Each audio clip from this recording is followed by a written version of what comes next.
Good evening, everyone, and welcome to OHM Nightly News. I am your host, Oldhead Mike, and tonight we have a very disturbing story. It has come to our attention that there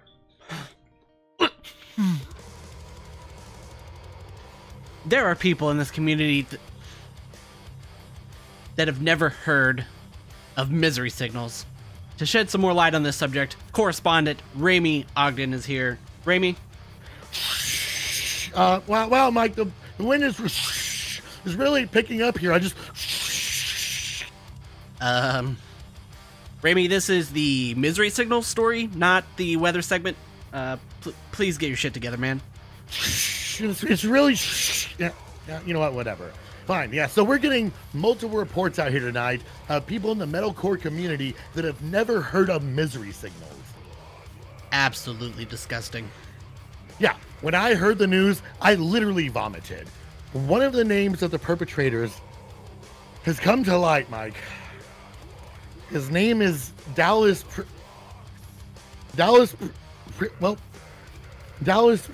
probably doesn't listen to good music, Mike. That's who. So if this Dallas whatever person could see this right now, what words would you have to tell him about Misery Signal's arguably best album, Controller? Now listen here, Dallas. This album is the kitty's titties. It's the grandma's knockers coming to hit you around the head for not listening. Just kidding. I love my grandma and her knockers. But this thing hits hard and it hits heavy. It's technical, it's melodic, it's amazingly produced, it's emotional, and it's everything that you want out of a solid 2008 melodic metalcore album.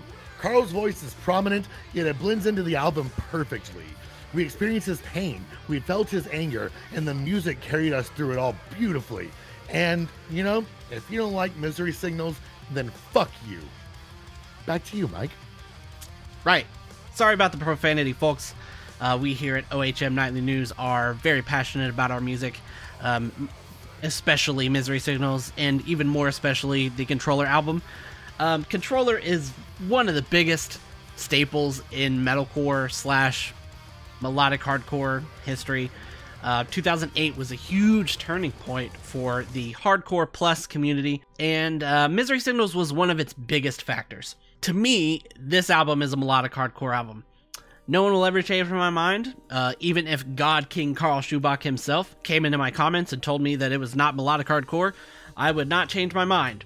But that should really tell you something special about this album. Not only is it melodic hardcore, but it is so much more than that. It is the fast-paced energy of melodic hardcore with an overwhelming amount of emphasis on the melodic. Like literally 80% of this album is beautiful harmonies and the guitar work.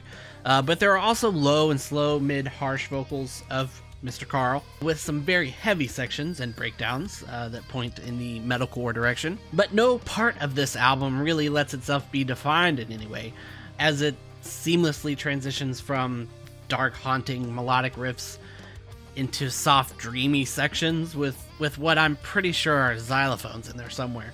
If you are a hardcore plus band, and you can throw in xylophones and still be heavy, you've really made something special. Honestly, even if you stripped all the heavy screaming vocals away and let the album be instrumental or added some softer vocals, this could really play as an early 2005 post-hardcore album.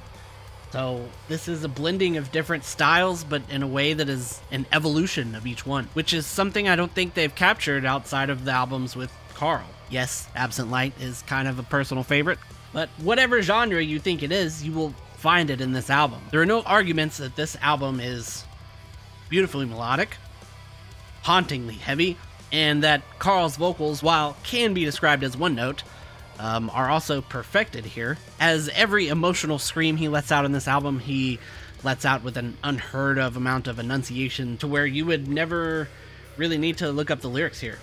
This album is so grand that there are really very few albums ever made that can match this type of atmosphere. It will also always be a top 5 album of all time for those of us here at OHM Nightly News, and I can only hope that all of you will find the time to go and revisit this album, and so that it may fall into that place for you as well. 10 out of 10, as always. If you would like to visit the best songs on this album, I would recommend Labyrinthian, Set in Motion, Ebb and Flow Acoustic as well, and also Reset. Other than that, make sure you kick that subscribe button. Helps the channel out a ton. Check out my Patreon and stuff below if you also want to request an album review, or stop by our live streams that we do Friday nights, 7 p.m. Central Standard Time here on the channel. And other than that, this is Oldhead Mike reminding you, you're never too old for this.